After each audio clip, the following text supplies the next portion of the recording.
estando con sus hijos, sigue estando con su iglesia. No sé, encargué por ahí que estuviera un hermano, está Jorgito. ¿Dónde andas, Jorgito? Jorgito, ¿dónde andas? No lo veo. Ven para acá, hijo. Le pedí a la hermana Betty, búscame uno de los muchachos que tenga por ahí 15 años. Bueno, ¿ya vieron a Jorgito? Sí, va a cumplir 15, tiene 14 y tantos, tiene 15. Bueno, quiero que lo vean bien. ¿Ya lo vieron bien? Sí, sí. ¿Lo vieron bien hasta allá atrás? Jorgito va a decir de qué se trata. Te voy a encargar algo, lo preguntas al ratito. Pero ya lo vieron bien, ¿sí? Bueno, casi 15 años, eso era todo, quería que te vieran. Ahora sí, ya te puedes ir. Se va a quedar así, a ver de qué se trató esto, ¿verdad? Ahorita les explico en un ratito más de lo que se trata. Bueno, gracias a Dios porque estamos en la casa del Señor, estamos con la bendición de que el Señor está con su iglesia y está a través y a pesar de tantas cosas. Yo quiero avanzar con usted el día de hoy porque queremos, si usted se acuerda, hoy vamos a comenzar a iniciar entonces una serie que nos habla y vamos a verlo sobre lo que es el libro de Daniel. En días pasados estuvimos viendo Apocalipsis. ¿Sí aprendimos algo de Apocalipsis, hermano? ¿Cómo la ve? ¿Sí? Ya estamos listos, que el Señor dijera, ya vente, te vas hoy. ¿Y qué diríamos nosotros? Ya va a llegar, Él no va a decir eso, pero ya va a llegar la huesuda por ti. Así dicen que está la muerte, ¿verdad? No nos metemos en esas honduras. ¿Y qué, hermano? ¿Ya estás listo? Tú que estás por primera, segunda, tercera vez, ya estamos listos. Si Dios dijera, ya vente conmigo, ¿estamos preparados? Bueno, quiero hablarle y vamos a ver esta serie. ¿Cómo dice el título de esta serie? Fe, convicciones y revelaciones que transforman. ¿Lo puede repetir nuevamente? Fe, convicciones y revelaciones que transforman. El día de hoy vamos a ver y a iniciar pues entonces un análisis del libro de Daniel que está en su Biblia, que está conceptuado como uno de los profetas mayores. Cuando se habla de profetas mayores estamos hablando de que el contenido es larguito, no es poco. No hablamos del tema de que es más importante que otros, pero sí es alguien que trascendentemente tuvo que ver y hay muchas particularidades en cuanto a Daniel, hermanos. Entonces vamos a analizar, pero el tema, la serie se va a llamar Fe, convicciones y revelaciones que transforman, pero el tema de hoy dice y aparece ahí en su pantalla. ¿Cómo dice, hermanos? Cuando no estamos para negociar. ¿Qué tal somos nosotros para hacer negocios, hermano? Yo he escuchado esta frase, yo no puedo vender ni chicles, no se me da. Y hay gente que vende hasta lo que nadie usa, hermanos, ¿verdad? ¿Le ha tocado ver eso? Y hay una postura aquí importante que nos vamos a ver notoriamente en Daniel, cuando sea el tiempo y la ocasión de hacerlo. Vamos a ver que llegan momentos en la vida cuando no estamos en la posición ni vamos a estar en la disposición de negociar. No vamos a prestarnos para eso, para que me explique yo. ¿Por qué? Porque hay convicciones firmes, porque hay decisiones que debemos de tomar y que no vamos a comprometer aquello que sabemos que tiene tal valor que no lo vamos a canjear por nada, no lo vamos a cambiar por nada. Y eso es importante que usted y yo lo sepamos. Quiero pedirle un favor, vamos a Daniel capítulo 2, versículo 22. Y es el versículo base con el cual vamos a iniciar esta temática, esta serie, y iniciando cuando no estamos para negociar. ¿Lo tiene usted? Me indica cuando lo tenga con un amén. ¿Sí? Dice así en la palabra del Señor: Él revela lo profundo y lo escondido, conoce lo que está en tinieblas y con Él mora la luz. ¿Lo puede leer ahora usted? Dice: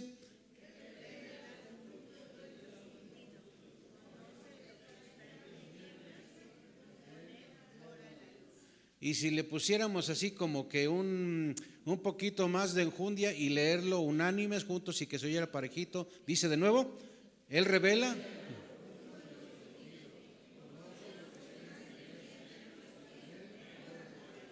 Gracias. Quiero que escuche una versión que se llama traducción lenguaje actual. Dice: tú haces que los sabios entiendan los misterios más profundos. Donde tú te encuentras no hay lugar para las sombras, porque la luz eres tú. Amén. Y nosotros vemos en el libro de Daniel un personaje muy particular. Bíblicamente, Daniel se ubica, hablando de la ubicación del libro, entre Ezequiel y Oseas. pero históricamente hablando, Daniel se ubica en los tiempos que está el profeta Esdras y el profeta Nehemías. Cuando el libro de Daniel, fíjese, fue ubicado dentro de los profetas mayores, fue en los tiempos, fíjese usted, en los tiempos de que hubo una preparación de los griegos y que estaba la Biblia en su apogeo, la Biblia Septuaginta llamada como tal, y que, ¿se acuerda usted? ¿Ha oído usted de los rollos del Mar Muerto? ¿Ha oído de eso?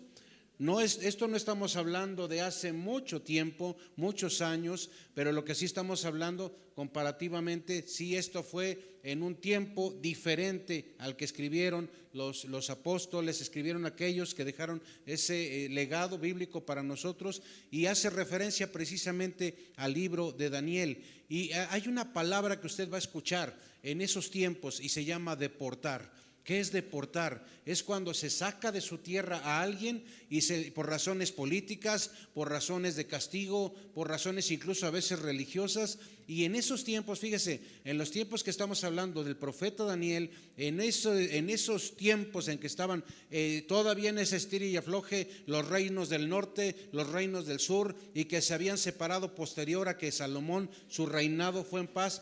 Termina el reino de Salomón y empiezan ya los problemas de las divisiones. Fue un tiempo también de mucha idolatría, que no se buscaba a Dios, y el tema de la deportación y el tema del cautiverio del pueblo de Dios fue precisamente porque abandonaron al Señor su Dios y se encaminaron a todo lo que tenía que ver con lo contrario al Señor.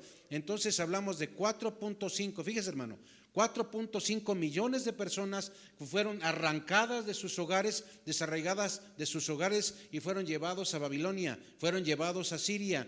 Y Daniel se dice que en el año más o menos 605 antes de Cristo fue llevado cautivo a ese lugar, a Babilonia, y era de la gente noble. ¿Qué queremos decir con Daniel? Vamos a hacer, y le voy a ejemplificar ya esto. ¿Vieron aquí al muchachito que estaba aquí? A Jorgito. Esa era la edad promedio de Daniel. Y yo me ponía a analizar algunas cosas referente a las convicciones de Daniel y a la edad que tenía Daniel. Y yo como que no hallaba congruencia, se veía muy chamaco, como para el tema de tomar esas decisiones que le iba a costar incluso la vida. Y no es porque Daniel aún ya a esa corta edad no dimensionara en lo que se estaba metiendo, y ahorita vamos a ver de lo que estoy hablando, y era un joven todavía, un jovencillo todavía, y las decisiones que hubo que estar tomando. Y entonces dice que la Biblia, que ellos fueron llevados cautivos a Babilonia entre la gente noble. ¿Quiénes fueron llevados en ese 605? Fueron llevados sobre todo lo que es la gente noble, sí, pero lo que eran jóvenes de esa gente noble, y dice que las mujeres más hermosas de Jerusalén. Entonces, si hubiera sido el cautiverio, todas las mujeres de aquí se hubieran ido, ¿verdad? Amén, usted diga amén. ¿Sí? Fíjese, los primeros 6 capítulos del libro de Daniel contienen 6 narraciones. 6 narraciones de historias individuales de Daniel y de sus 3 amigos. Pero cuando nosotros nos vamos a partir del capítulo 7 al capítulo 12 de Daniel, usted se va a encontrar que ya no son narraciones de carácter histórico, sino que contiene 4 visiones. 4 visiones del reino, de los reinos del mundo y del reino de Dios, que parecieran complicadas, parecieran oscuras, y tenemos que ir ahí viendo, analizando esto con la ayuda del Señor. En los tiempos de Daniel, el idioma oficial, había un idioma oficial para la nobleza, para el culto. Fíjese, en el tiempo de Daniel, el idioma oficial tenía que ver con arameo, y el idioma de la gente común también estaba ahí. Había hebreo y había arameo en esos tiempos. Más adelante se hablará y se manejará un idioma persa, un idioma griego, pero los idiomas base en estos tiempos eran arameo. ¿Y cuál dije yo? Hebreo, ¿sí? Vamos a hablar en orden de cómo aparecieron. Fue primero hebreo y luego arameo. Ese es el orden en que comenzaron y se dieron las cosas. Bueno, y luego nosotros vamos a ver en este libro algunas cosas importantes. Constantemente vamos a encontrar estas palabras: así ha dicho Jehová. ¿Cómo dije? Así ha dicho Jehová. Y otra palabra, esta es una de entrada, esta es una palabra clásica, es una frase que se usará mucho, que habla de poner atención al Señor de lo que está diciendo, y hablar de que viene invitación a la obediencia, pero también viene juicio, viene ese pecado. Entonces hay juicio por rebeldía, por no poner atención. También otra palabra clave aquí que vamos a ver en Daniel es esta edad. Cuando dice esta edad en la Biblia, sobre todo en el libro de Daniel, está hablando de tiempo presente, está hablando de aquí, está hablando de ahora, esta edad. Y hay otra palabra más, otras frases que vamos a encontrar en Daniel y dicen en aquel día. U otra frase compaginada dice en el día de Jehová. Y eso lo vamos a encontrar en Daniel de manera muy enfática para hacer ver lo que el Señor quiere. Tanto hablamos nosotros, fíjese, hablamos de el profeta Daniel y hablamos de José. Estos personajes, ¿usted se acuerda de José? Que algunos dijeron que era soñador. ¿Y sí soñaba José o no? ¿Sí soñó? ¿Se acuerda qué pasó con los sueños de José? ¿Qué pasó con su papá y con sus hermanos cuando oyeron del sueño de José? ¿Se acuerdan? ¿Qué pasó? Se les revolvió aquí las entrañas, les dio coraje, ya la traían de por sí con él sus hermanos, y a su papá le puso a pensar. Y también llegó el momento que le dijo: ¿qué nos vamos a inclinar nosotros también ante ti?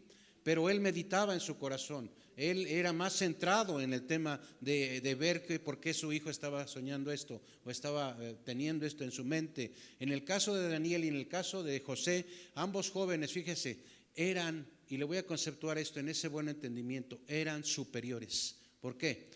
Eran superiores y por mucho. Cuando llegó el momento que el Señor les estaba revelando cosas, fueron superiores en su tiempo, en su etapa, a los sabios de Egipto y a los sabios de Babilonia. Egipto con José y Babilonia con Daniel fueron superiores porque Dios le plujo, es decir, Dios se le antojó que ellos fueran superiores en conocimiento, en saber de lo que se trataba. Cuando en los tiempos bíblicos nosotros vemos, hubo gente que Dios le mandaba sueños. ¿Te has acordado tú que te levantas en la mañana y te acuerdas que soñaste algo, pero no te acuerdas qué soñaste? ¿Sí? ¿Y qué sientes cuando te acuerdas que soñaste algo, que dijiste esto está bueno, o esto me levantó así como me dejó inquieto, pero no te acuerdas el día siguiente o en la mañana qué pasó? Pero te quisieras acordar. En la Biblia nos habla de alguien que se quiso acordar del sueño, pero supo que soñó y les dijo: vengan, díganme qué soñé. Y aquellos estaban: pues dinos el sueño para que te digamos la interpretación. No, quiero el sueño y quiero la interpretación. ¿Qué les hubiera pasado a ustedes o a mí? No, pues me la pones complicada. En el caso de José, pero en el caso que nos atañe ahora, que es de Daniel, el Señor le decidió en su momento y oportunidad darles las revelaciones, darles la sabiduría, darles el conocimiento que nadie más en ese tiempo tenía. Y hablemos, hermano, de jóvenes que, hablando de la edad que tenían, eran unos chamacos. Y quiero también hablar con usted de algo importante, el ámbito biográfico, es decir, Daniel de linaje real.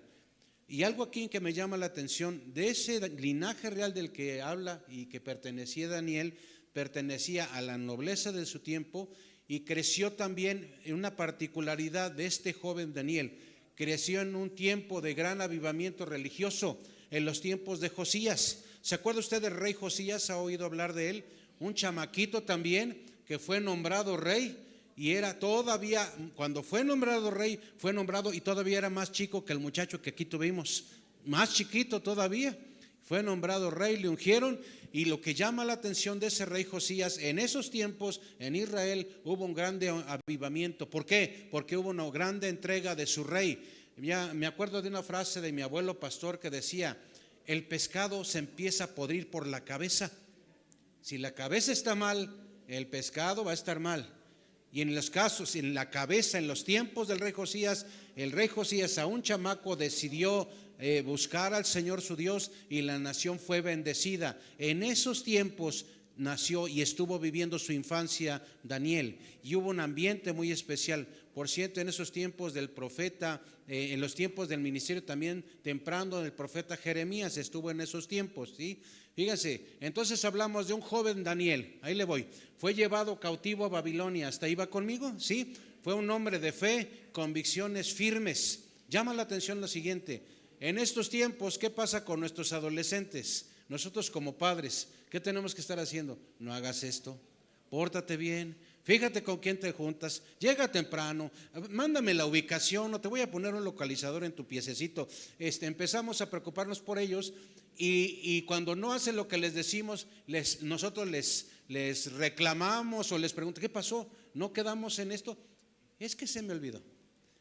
Es que se presentó esto, ¿verdad? Y siempre el adolescente, el jovenazo, tendrá una razón, guión, excusa para justificar lo que no se hizo, ¿sí o no? Pero ¿cómo vemos a una persona en esos tiempos, con esa edad? En resumen, Daniel, entre las cosas que había aquí y también los otros personajes que están conceptuados como sus amigos, había madurez y había educación por el hecho de dónde venían ellos. Fue un hombre de fe, fue un hombre de convicciones firmes y fue lo que se le llama también un profeta. Pero algo muy particular en Daniel, a diferencia de otros profetas del Viejo Testamento, del Antiguo Testamento, era un profeta y era también un estadista. Era un estadista profesional, es decir, él se movía en un círculo, venía de la clase o de gente noble en los tiempos en que estaban todavía en Judá, pero también era una persona que tenía educación y sus padres tenían cierta posición, no se menciona en la Biblia cuál, pero esa situación a Daniel le permitió moverse libremente en el ambiente conforme el Señor le fue posicionando como profeta, pero también como un estadista. Pudo desenvolverse en Babilonia y pudo desenvolverse en otro lugar que se llama Persia. Él se desenvolvió con la dirección, la ayuda de Dios, y le ayudó su origen, que estaba preparado. Conocía, fíjense hermano, algo importante que no se menciona. Daniel, cuando llegó y que fue llevado literalmente a Babilonia, él ya sabía su cultura de Babilonia, sabía la cultura de Persia. ¿Sería el asunto gratis o no? No, eso le sirvió para lo que era el trabajo que él iba a desempeñar. Conocía el camino de Dios y conocía esas culturas. Sirvió Daniel en el gobierno en donde estuvo ahí cautivo, le pongo comillas, un promedio de 70 años. Estuvo cuando estuvieron 4 reyes ahí. Uno fue Nabucodonosor, que fue, llama la atención, ahorita va usted a ver algo importante. Casi que Nabucodonosor se posicionó como rey en Egipto. Lo primerito que hizo fue ir allá a atacar Judá y llevarla cautiva. Y él estuvo, Daniel, en los imperios de Nabucodonosor, el segundo de Belsasar, el tercero de Darío y el cuarto de Ciro. Es decir, estuvo él con 4 reyes ahí, de los consejeros, de los sabios, de aquellos que se preocupaba la gente. Algo había de inquietud, se necesitaba consejo. ¿Por quién hay que ir? Por Daniel, como prioridad. No ver y dejarlo para luego. Le surgía, si había alguna necesidad, luego abordarlo con él. Su éxito se debió, fíjese hermano, a su dedicación y su lealtad de carácter completo al Señor. Lo repito, su éxito se debió a su lealtad y a su dedicación completa al Señor. ¿Ha usted visto, se lo comenté en alguna ocasión, la palabra integridad? ¿Qué significa? ¿Qué significa integridad?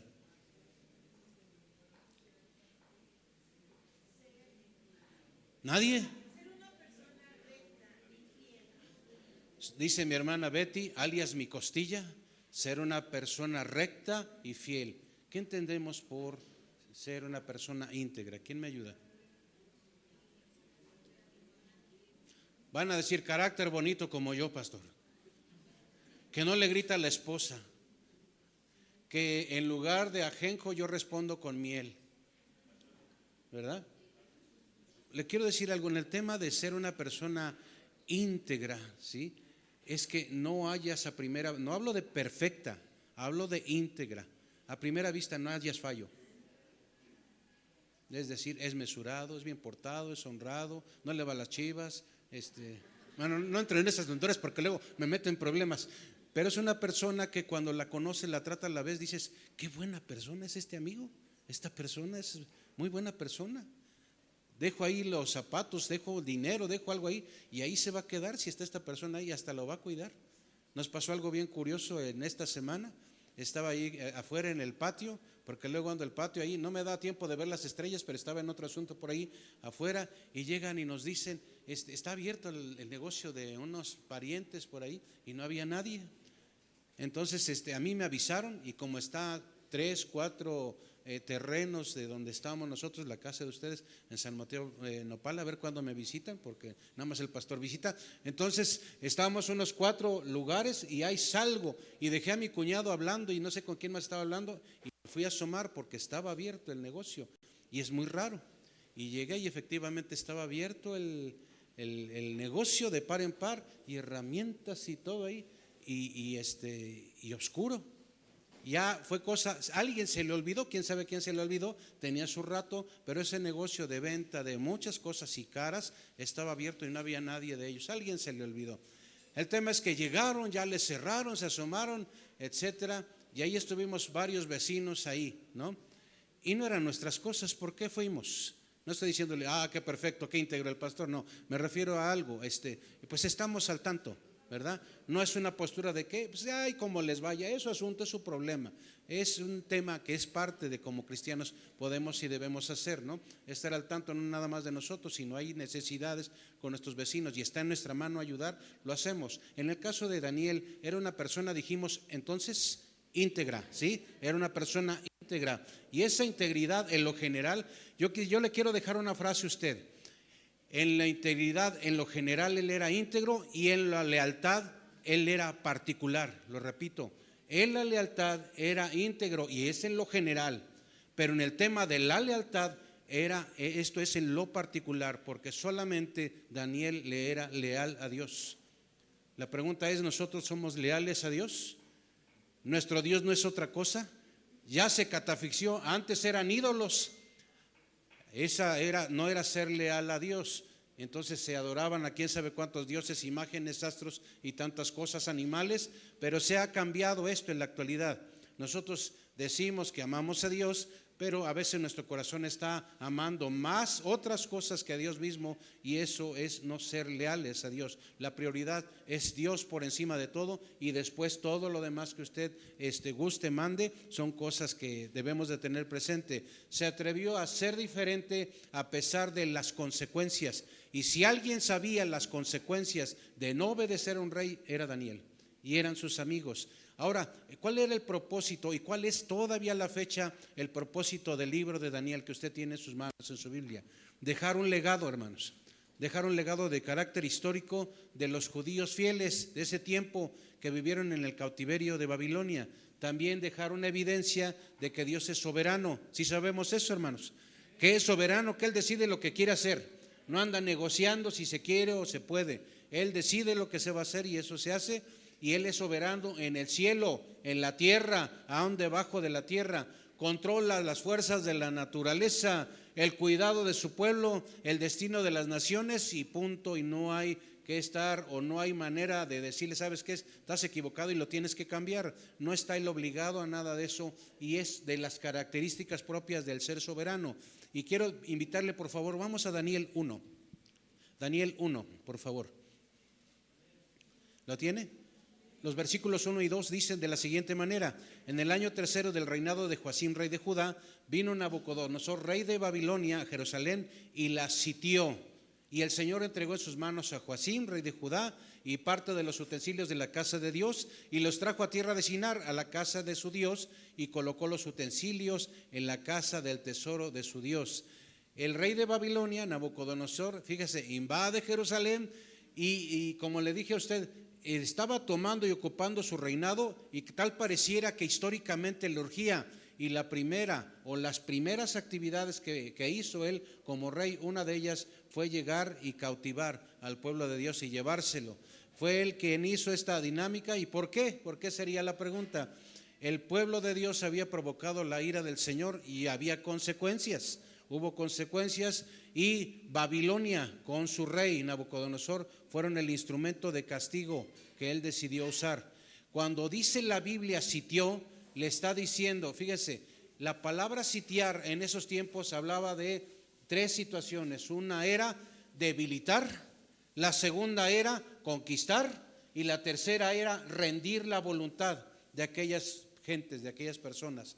Entonces, cuando oigamos nosotros en la Biblia o veamos que sitiaron algún lugar, primero le debilitaban de alguna manera. A veces, si había conductos de agua, cortaban los conductos de agua. Si había tema de animales con los que iban a cazar, los cazaban y los quitaban de la zona para que no tuvieran alimento. Si había cosechas alrededor, diezmaban las cosechas o las quemaban y no había alimento. Las debilitaban, las conquistaban y luego rendían su voluntad llevando cautivos.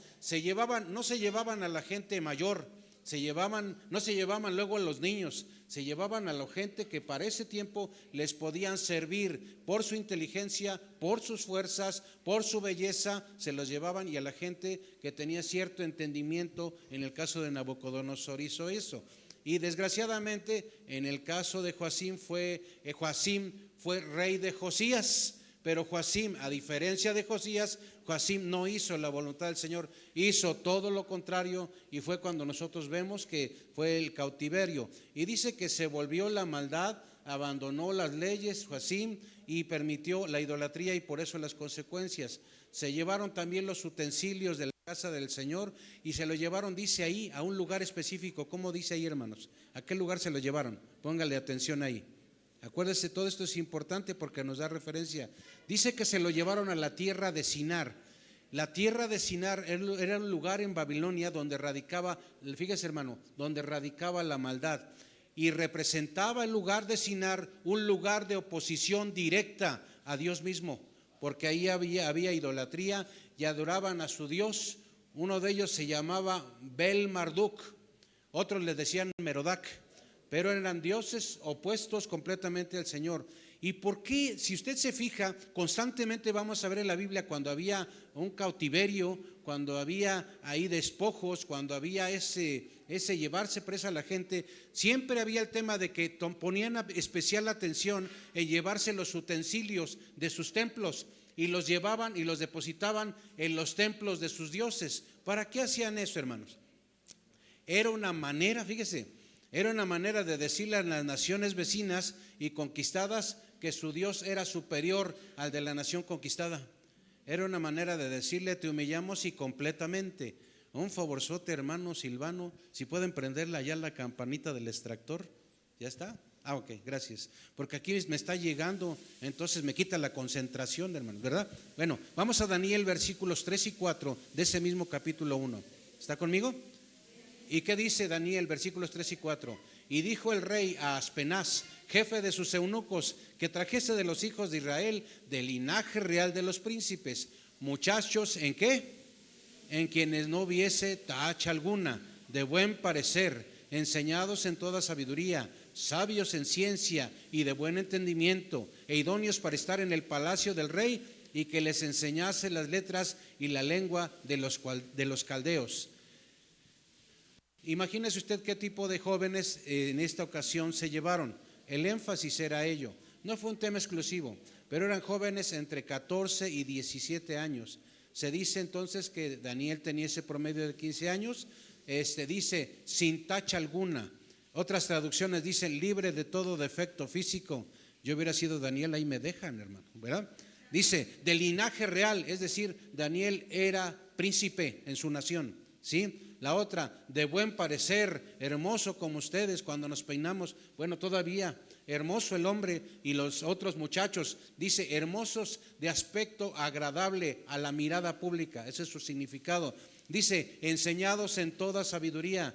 Dice también sabios en ciencia, de buen entendimiento. Cuando habla la Biblia en estos jóvenes, hablar de buen entendimiento está diciendo mentalmente agudos. Eso significa.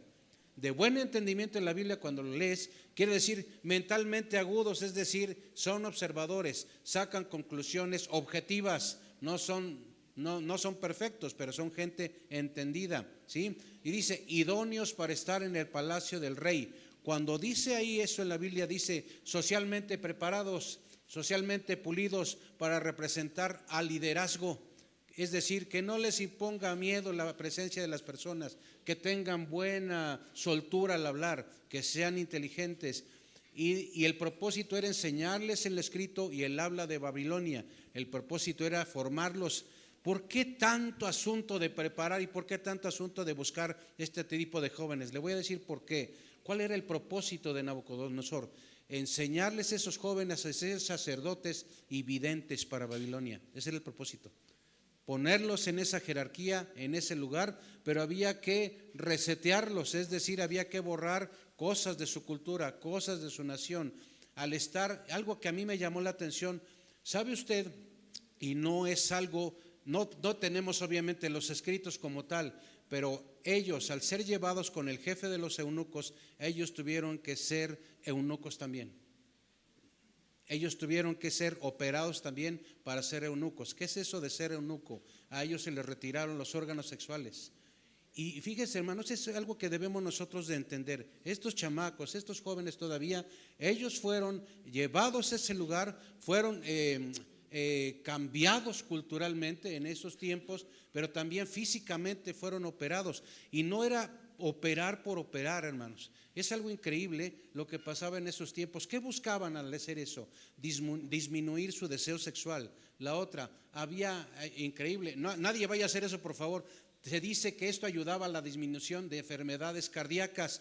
También había más pasividad en ellos, es decir, había menos agresividad, pero la contraparte, había más concentración.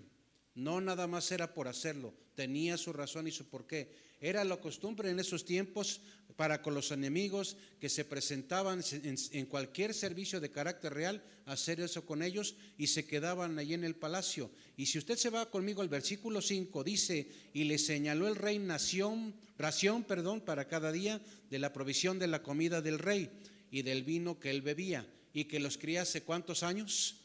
3 años, para que al fin de ellos se presentasen delante del rey. Es decir, el rey les dijo: esto es lo que hay que comer. Cuando habla de las raciones, habla de cantidades, sí, pero también habla de qué iban a comer. ¿Qué cree que comería Nabucodonosor? Carnitas, dijo la hermana, ¿verdad? No creo que carnitas, pero sí, carne, vino. Menciona ahí carne, menciona vino y lo demás. Y ahorita vamos a ver algunas cosas en cuanto a esto. 3 años sería suficiente con una dieta específica, con una enseñanza específica y con esa operación que les hicieron para cambiarles, hermano. ¿Cómo la ve? ¿Eran suficientes? Se estaba conceptuado que eran suficientes para eso. Incluía carne, vino. Dicen algunos que era comida sabrosa y exótica, no lo dudo. Rica a la vista, rica al paladar, al olfato, pero estaba prohibida para los judíos. ¿Sí? Y era una costumbre de carácter ancestral, pero también en el término oriental, al compartir la mesa con los alimentos con alguien, fíjese, hermano, cuando decía que ellos iban a compartir, o se decía que compartían la mesa con la realeza, con los jerarcas, no era nada más por compartir alimentos. Eso significaba hacer una alianza, hacer un pacto con aquellos que se estaban invitando a comer.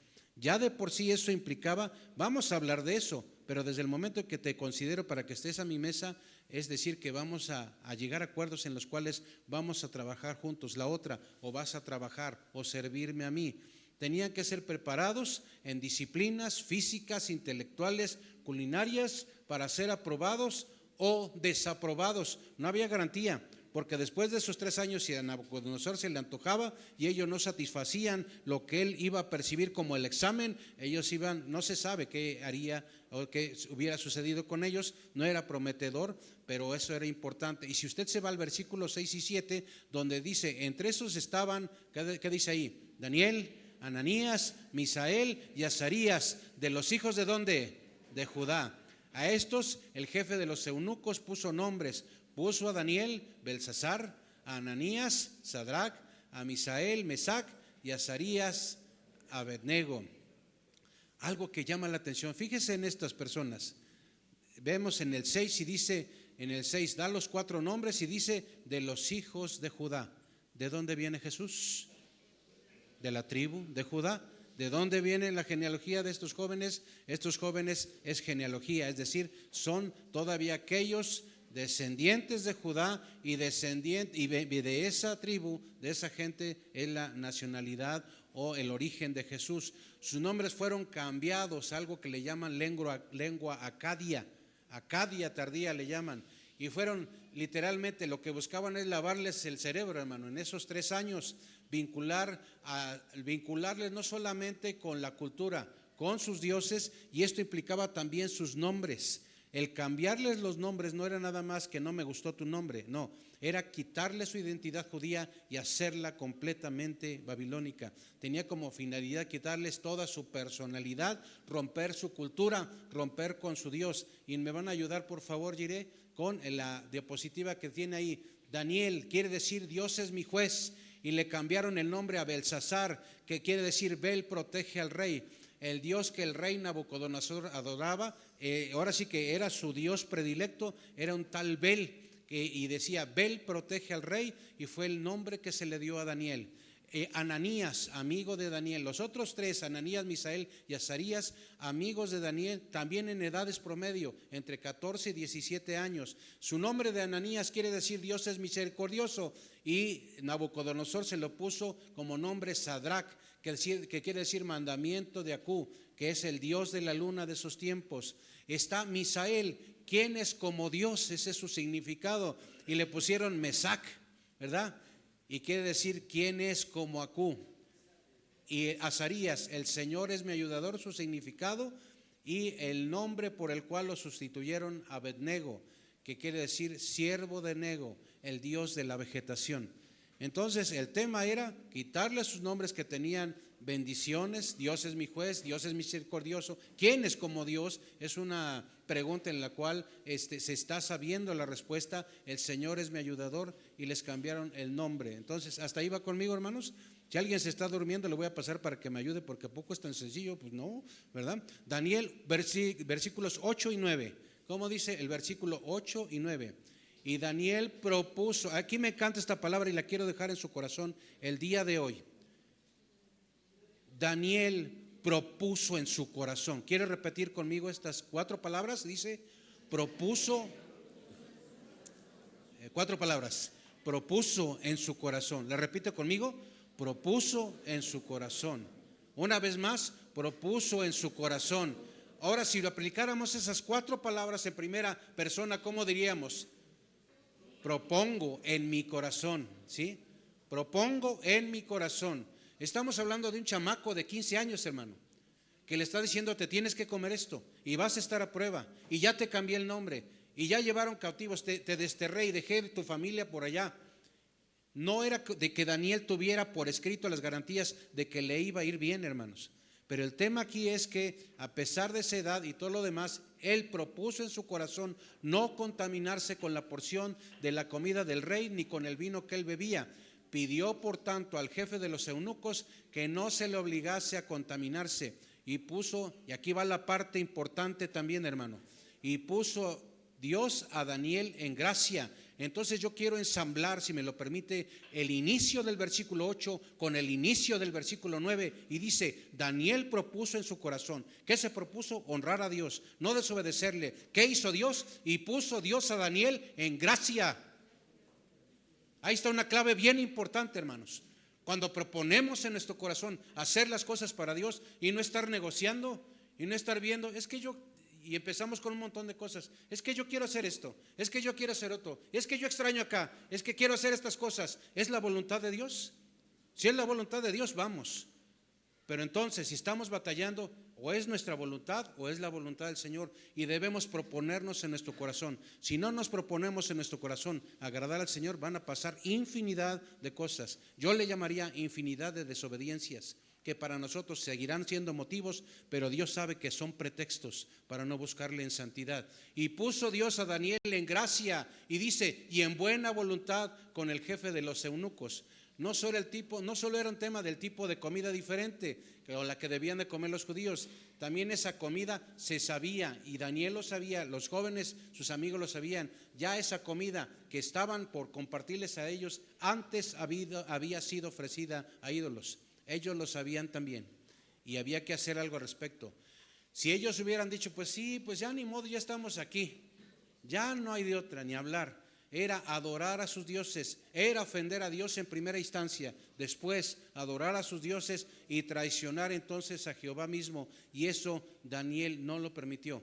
No habla la opinión de sus otros amigos, pero a mí me queda claro que el liderazgo había sido puesto en Daniel, ¿sí? Y es lo que Dios permitió. Y vamos al versículo 10, si va conmigo. El versículo 10 dice, y dijo el jefe de los eunucos a Daniel, temo a mi señor el rey, que señaló vuestra comida y vuestra bebida, pues luego que él vea vuestros rostros más pálidos que los de los muchachos que son semejantes a vosotros, condenaréis para con el rey mi cabeza. Algo aquí importante, aquí nos habla de 4 amigos, pero no fueron los únicos. Hubo más gente, hermano, que fue cautiva, que fue condicionada a eso, y ¿qué cree? Ellos sí cedieron. Ellos sí comieron, ellos le entraron, por ende ellos desobedecieron. Habla en este caso de estos 4 porque ellos decidieron no contaminarse. No habla aquí del tema de qué platicaron, pero lo que sí habla es que se pusieron de acuerdo y Daniel habló por él y por sus amigos. Entonces dijo Daniel a Melzar, que estaba puesto por el jefe de los eunucos sobre Daniel, Ananías, Misael y Azarías, que dice: te ruego que hagas la prueba con tus siervos. ¿Por cuántos días? Por 10 días, y nos den legumbres a comer y agua a beber. Compara luego nuestros rostros con los rostros de los muchachos que comen de la ración de la comida del rey, y haz después con tus siervos según veas. Consintió pues con ellos en esto, y probó con ellos ¿cuántos días? 10 días. Daniel pidió 10 días de prueba para que comieran ellos de estas vegetales, legumbres, semillas, etcétera. Incluía, yo estaba pensando, habría plátanos, Dominico, no sé, pero yo creo que había muchas cosas ahí. Fíjese, cuando habla ahí del número 10 en la Biblia, no puede ser, o sea, podemos entender 2 cosas: muy literales los 10 días, o habla de un tiempo específico que en la Biblia le conceptúa como un tiempo de completo. El número 10 en la Biblia tiene un significado, es un tiempo completo, es decir, un tiempo considerable para algo. Entonces puede ser literal los 10 días o no puede serlo. Y cuando vamos al versículo 15 dice: y al cabo de los 10 días pareció el rostro de ellos mejor y más robusto que el de los otros muchachos que comían de la porción de la comida del rey. Así pues, Melzar se llevaba la porción de la comida de ellos y el vino que había de beber, y les daba legumbres. Aquí, cuando esto está en la Biblia, hermanos, algunos lo conceptúan como una victoria muy particular, para una situación muy particular. Los rostros de ellos eran rostros de mejor aspecto. Dice la Biblia que eran más saludables que los demás muchachos. Y cuando hablamos del jefe de los eunucos, fíjense, no es el mismo. Aquí esto hay que dejarlo claro porque luego no se percibe esto a primera vista. Cuando llegan y es encargado al jefe de los eunucos en ese tiempo, se llama Aspenaz. ¿Sí se lo checó usted? Es Aspenaz. Pero cuando hablamos de quien se encargó, Aspenaz le encargó al otro, que se llama Melzar. Entonces no es el asunto con quien llegaron primero, es después con quien trataron. ¿Y con quién fue el acuerdo? Fue con el Melzar. En ese tiempo conceptúan que era el chalán o el subordinado de Aspenaz. Con Melzar fue con el que quedaron, y con Melzar es que se llevaba la comida y les decía: pues sigan con sus verduras. ¿Qué haría Melzar con lo que se llevaba? Pues imagínense, ¿verdad? Ya estaba ahí destinado. Y bueno, el tema es que estos jóvenes salieron librados y se llevaba la comida. A estos 4 muchachos Dios les dio, ¿qué dice? Conocimiento e inteligencia, versículo 17. Conocimiento e inteligencia en todas las letras y ciencias. Y Daniel tuvo entendimiento en toda visión y sueños. Aquí importante, a estos 4 muchachos, ¿quiénes obedecieron? ¿Cuántos fueron? De los demás que venían con ellos no se menciona nada. Tan no fue relevante, tan fue pecado, tan fue no importante que ni mencionados están olvidados. Algo aquí importante, hermano. Cuando buscamos al Señor, lo dice la Biblia, nuestras obras incluso continúan. Ya nosotros ya nos fuimos, nuestras obras continúan. Hasta en un solito epitafio de una tumba, ahí va a quedar algo. Y aunque no hubiera un epitafio, sus obras con ellos continúan. ¿Se acuerdan de Martín Pereda? ¿Verdad? ¿Sus obras continúan o no? Fue gente que sirvió y amó al Señor. Que nuestras obras continúen, aunque nos toque ya irnos, que nos llame el Señor a su presencia. Estos jóvenes por eso trascendió, y por eso está aquí escrito, porque obedecieron al Señor y dicen por ahí en mi pueblo, se la jugaron, hermanos, se rifaron, porque bien pudieron ser percibidos como gente no obediente, ser descubiertos que no estaban haciendo lo que había que hacer, y no hubiera habido oportunidad de llegar a los 10 días, se arriesgaron. Y el jefe de los eunucos de ese tiempo también, tanto Aspenaz como el otro se hubieran arriesgado a eso, y el Señor en bendición y para sus propósitos dice: a estos 4 muchachos, dice, Dios les dio. Me encanta eso. Dice, Dios les dio. Dios se le antojó darles conocimiento e inteligencia. Y dice aquí, ¿en qué? En todas las letras y ciencias. Y dice, y Daniel tuvo, y cuando dice y, está diciendo, Daniel tuvo esto y tuvo esto otro. Y dice, y Daniel tuvo entendimiento en toda visión y sueños. ¿Lo dejó bien parado o no, hermanos? Para que Daniel dijera, qué buenazo soy, qué obediente soy. ¿Para qué? Por lo que venía. A estos jóvenes Dios les dio esto y Daniel tuvo entendimiento y preparado. ¿Por qué? Porque este futuro de Daniel, él iba a servir a 4 reyes diferentes, 4 periodos diferentes de esa nación. Fue en los tiempos en que definitivamente, históricamente, hubo ciencia y hubo bendición, hubo revelación directa de Dios. Es decir, hubo bendición a Babilonia a pesar de esas cosas. E increíble, después de que salieron y que hubo ese tiempo, ya después de esos 70 años, Babilonia ya no se recuperó y Babilonia cayó, hermanos. ¿Y por qué no cayó antes? Porque había gente de Dios ahí, su pueblo estaba ahí todavía con ellos. Babilonia era una nación en esos tiempos prolífera en espiritismo. Había magos, encantadores, hechiceros e infinidad de prácticas demoníacas no aprobadas por el Señor. ¿Hasta ahí va conmigo? ¿Y qué dice el versículo de 18, hermano? ¿Qué dice ahí?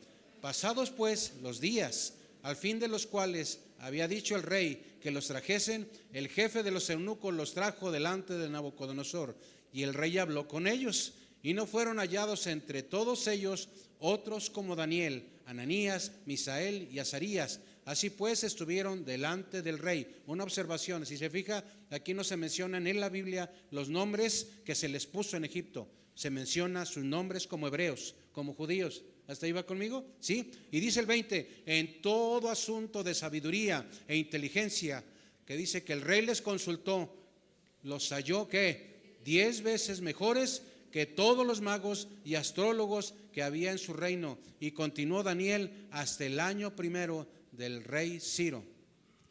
Fueron presentados ante Nabucodonosor, el rey habló con ellos, y en pocas palabras les hicieron el examen, puestos a prueba, y fue una prueba exhaustiva.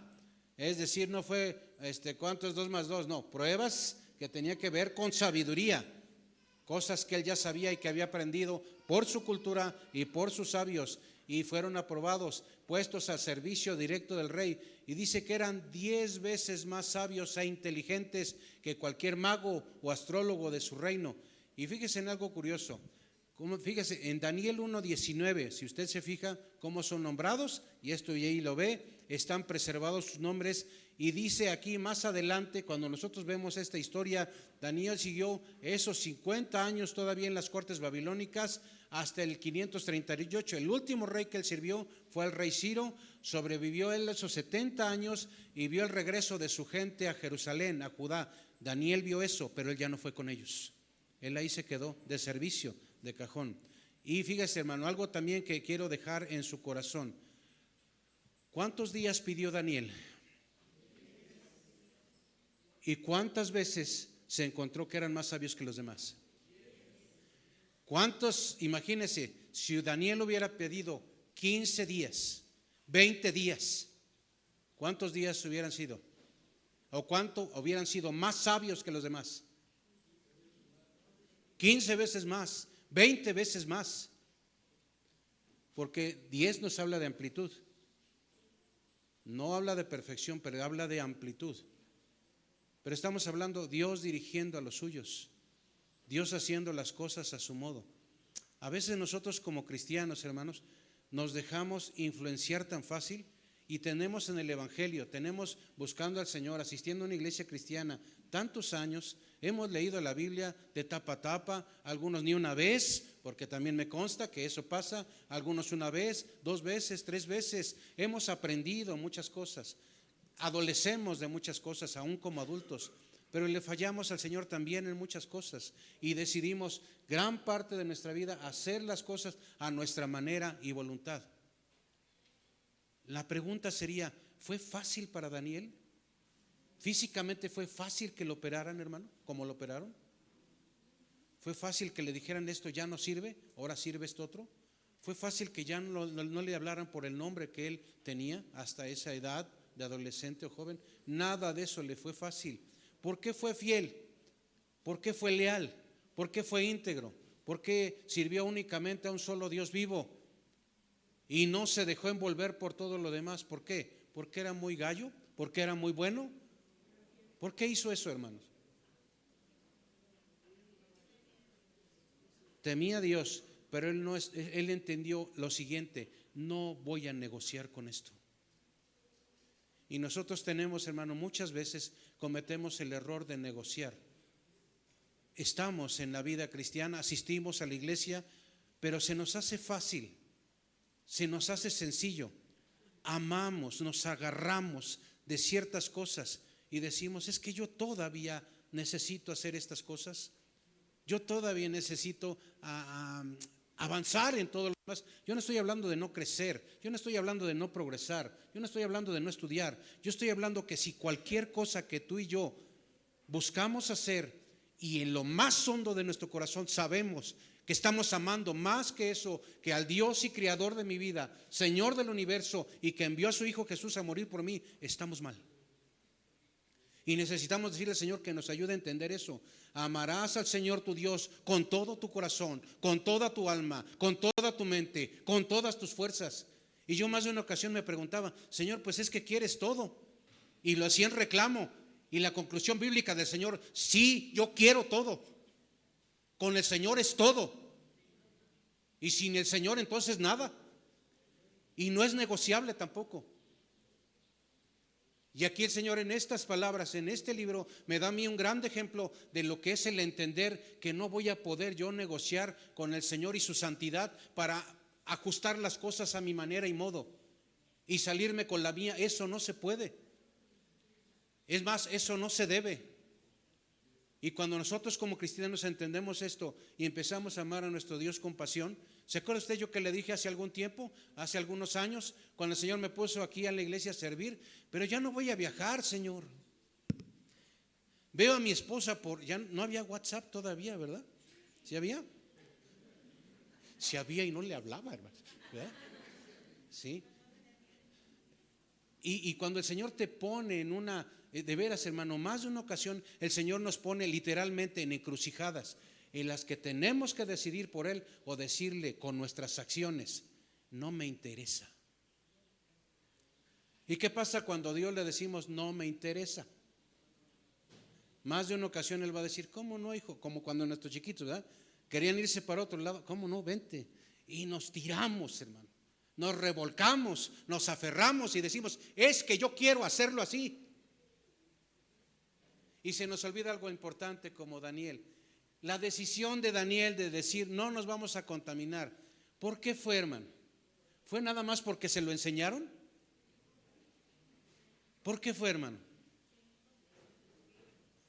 Son temas de convicciones, son temas de fe, son temas de estar seguro de que esa fe, esas convicciones, todo lo que el Señor ha puesto en nosotros es lo que va a ser el lastre, escúchame la palabra, el lastre correcto para decidir por Él y hacerlo a la manera de Él. Hay gente que aquí, tanto de nuestros hermanos adultos como jóvenes, vamos a sufrir, escúcheme esto, vamos a sufrir porque se nos va a antojar la gana sufrir, porque sabemos que hay que hacer. ¿Sabe usted que aquel que estudia la Biblia, está esto, fíjese, este es un tema de carácter, ámbito secular o de estudios, ¿sí? Las personas que rigen su vida bajo principios bíblicos tienden a ser personas más relajadas, con decisiones más asertivas, con menos detalles de que cómo me equivoqué, cómo la regué, y entran en una postura, una situación en que no hay un masoquismo, porque el que sabe hacer lo bueno no lo hace, le es pecado. Sabemos qué hacer y no lo hacemos.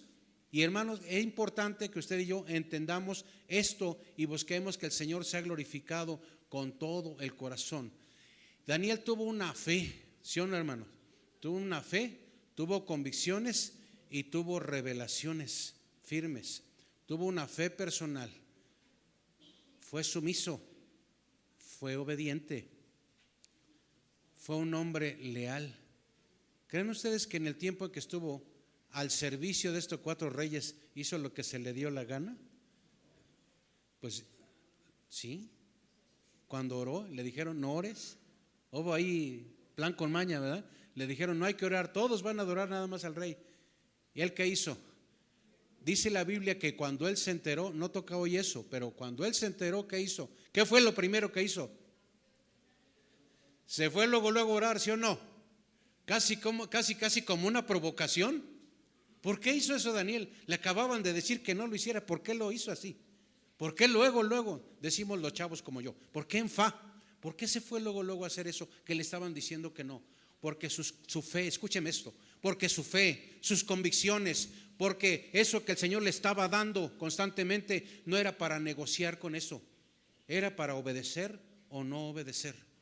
Y Daniel fue un hombre leal, fue un hombre racional, fue un hombre sabio, dadas las cosas por Dios, glorificó a Dios de manera continua, fue entendido también para saber, y esto se lo deja a usted en su corazón, para mí también, fue entendido para saber que la fuerza interior, eso que Dios da en nuestro ser, en nuestra persona, aquí adentro, fue entendido, fue dado por Dios, y lo que Dios da es más fuerte que la presión exterior de lo que está afuera, que es el mundo, que son las tentaciones, que son los placeres.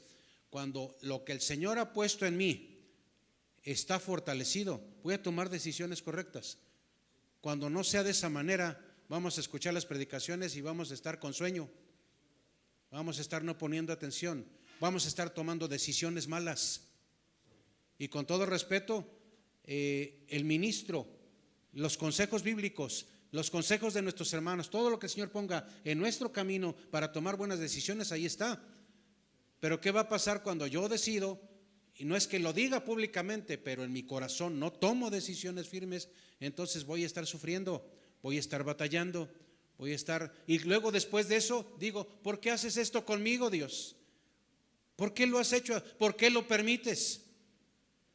Y la verdad, ¿Dios tiene la culpa de eso? ¿No la tiene? Entonces quiero cerrar con esto, hermanos. Dejemos que el Señor permita en nosotros fe, permita en nosotros convicciones firmes, permita en nosotros el que seamos, tengamos del Señor revelación de lo que Él quiere que tomemos decisiones. Si usted me preguntara a mí, ¿usted siempre ha tomado decisiones buenas? No, porque nadie es perfecto, obviamente. Pero la pregunta para usted, ¿siempre has tomado decisiones buenas? Yo sé que si usted le preguntara a usted, hermana, ¿su esposo toma decisiones buenas? Usted podría decir, pues sí, me escogió a mí. Eso es algo muy bueno, hermanos. O viceversa. Pero hay decisiones que las hemos tomado en esta vida y luego nos hemos arrepentido porque no salieron bien. Y el Señor es el único que nos puede dar el entendimiento, la sabiduría.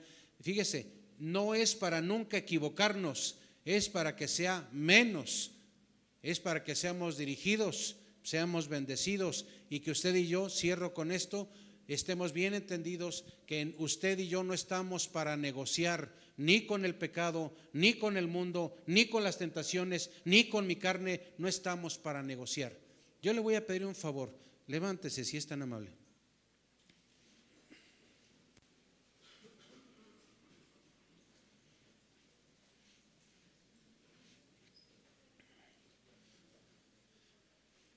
Le voy a invitar que cierre sus ojos. Alguien decía, ¿por qué cerrar los ojos? Es para estar más concentrados. No es porque el Señor escuche a los de ojos abiertos y a los de ojos cerrados, no, estamos concentrados. No sé cómo esté tu corazón el día de hoy y si has amado más tu profesión, tus gustos, tus amistades, tus placeres personales, tus propiedades. Ahí te voy también. Si has amado más a tu esposo, a tu esposa, a tus hijos que a Dios. El día de hoy el Señor nos recuerda que debemos de amarle en todo. Antes que todas las cosas, a Él debemos amarle y no estamos para negociarle. Y otra más que quiero dejar en su corazón. El Señor dice en su palabra, en San Juan, 1 de Juan, capítulo 2, no ames las cosas que están en el mundo. No ames el mundo, porque si tú o yo amamos más las cosas que están en el mundo, dice la Biblia, el amor del Padre no está en ti, no está en mí. Y ese es el medidor, hermano. Si amamos más las cosas que están en el mundo, la palabra es tajante y contundente, el amor del Padre no está en ti. ¿Y ahí qué vamos a hacer? ¿Vamos a amar eso o vamos a amar a Dios? Le invito en esta mañana a que oremos y le digamos al Señor, ayúdame, Padre, ayúdame. Ore conmigo. Señor, en el nombre de Jesús, estamos en esta mañana delante de ti. Reconocemos que aquí no hay nadie perfecto. Dice tu palabra que no hay justa ni una sola persona. También dice que no hay quien te busque de la manera correcta, de la manera que tú mereces, pero por gracia y por misericordia hoy estamos aquí. Mi familia está en este lugar, mis hermanos están en este lugar, pero reconocemos que más de una ocasión hemos decidido amar otras cosas más que a ti. Y dice tu palabra que lo delicado es que si decidimos ese camino, muy probablemente el amor tuyo no esté en nosotros. Y necesitamos hacer un alto y poner en balanza qué vale más, qué pesa más. Lo que nos agrada, lo que nos gusta, lo que es nuestra pasión, nuestro deseo, o tú. Porque dice tu palabra que todo eso va a pasar. Todo eso va a quedarse y solamente vas a estar tú, Señor. Nosotros contigo o nosotros sin ti. Ayúdanos, Señor, a atender esto y a tomar las decisiones que sea necesario. Ayúdanos a vivir de acuerdo a lo que dice tu palabra. Dice muy claro, no de labios solamente, sino que podamos poner nuestra vida delante de ti en amor, darte la gloria, darte la adoración. Que aprendamos de tu siervo Daniel, que aprendamos, Señor, de sus amigos, Señor, que decidieron, Señor, no contaminarse, y tú, Señor, les diste bendición por encima de muchas personas que no decidieron bien y decidieron contaminarse. En el nombre de Jesús pongo a tu iglesia en tus manos. Pongo a mis hermanos, amigos, familia que estén aquí, sea la primera vez que estén aquí, sean otras ocasiones, se lleven muchos años. Ayúdanos, Señor, a ser íntegros, pero ser santos para ti, y la santidad que conviene para ti, Señor, solamente tú puedes darla. Tú nos haces santos por medio de la sangre de tu Hijo Jesús en la cruz. Te rogamos pues por esto, en el nombre de Jesús. Si hay aquí que no está reconciliado con Dios, yo le voy a pedir que haga esta oración conmigo. Puedes hacerla con tu mente, con tu corazón. Lo ideal es con la mente, con el corazón y con la boca también. Y le digas: Señor Jesús, esta mañana te pido me perdones. He hecho muchas cosas que no te han agradado. El día de hoy te pido perdón. Te ruego, cambies mi vida y pueda buscarte con todas las fuerzas de mi ser. Tú moriste en una cruz. Tu Hijo Jesús hizo esa acción en obediencia y derramó su sangre preciosa por mí. Permíteme, Dios, que yo reconozca ese sacrificio y reconozca que eres Señor y Salvador de mi vida. Tú eres el amado de mi corazón y yo sé que eres aquel que yo tanto anhelo y quiero obedecerte todos los días de mi vida. Gracias, Señor. Yo voy al cielo porque lo dice tu palabra y te adoro con todo mi ser en el nombre de Jesús. Amén. Antes de otra cosa, hermanos, quiero preguntarles, porque esto es importante: ¿cómo vamos